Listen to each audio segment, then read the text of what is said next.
Rome, 64 AD. A city of nearly 1 million people packed tightly into wooden buildings, oil lamps glowing in narrow streets. Then fire. It spreads fast, faster than anyone can control. For 6 days, flames consume the capital of the empire. By the end, much of Rome is gone, and Emperor Nero will be blamed.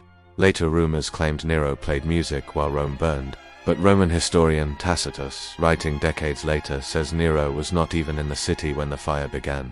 He reportedly returned quickly, opened his gardens to refugees, organized relief efforts. So why did people think he started it? After the fire, Nero announced grand rebuilding plans, wider streets, brick construction, and a massive palace complex, the Domus. To some Romans, it looked suspicious. Did he clear the city to build his dream palace? Or was this simply urban reform after disaster? No direct evidence proves Nero started the fire, but suspicion spread, and he needed someone to blame. At this time, Christians were a small, misunderstood minority. They refused to worship Roman gods.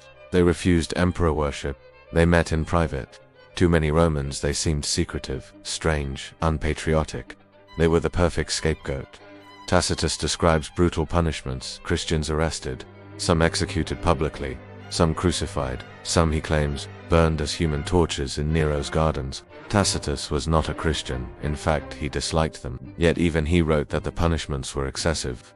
Whether exaggerated or not, persecution under Nero became one of the earliest recorded attacks on Christians by the Roman state.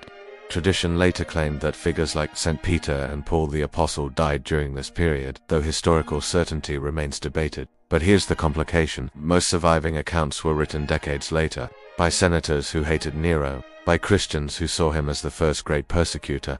Over time, Nero became more than a man. He became a symbol of tyranny, of cruelty, of evil empire. But symbols are not always simple history. Did Nero start the fire? There is no solid evidence.